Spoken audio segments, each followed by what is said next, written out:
So let's have a look at CloudTrail. And CloudTrail is a service to intercept any API calls or user activity within your account. And so here on the left-hand side panel, we can have a look at the event history. And this is the event history for the last 90 days of management events. So you can see all the API calls that are being made over time in this account. So it doesn't have to be very interesting, okay? But all of them will be here. So what I want to do, for example, is that I want to look in my EC2 console, and I created a demo instance. And what I'm going to do is that I'm going to terminate this instance. So I do right click, terminate, and now the instance is being terminated.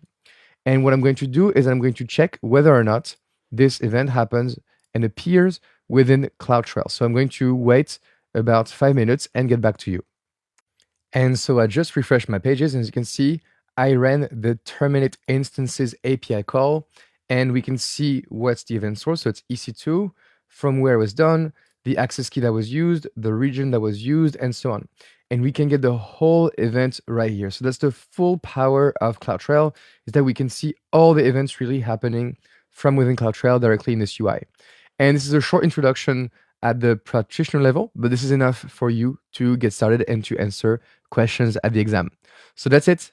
I hope you liked it, and I will see you in the next lecture.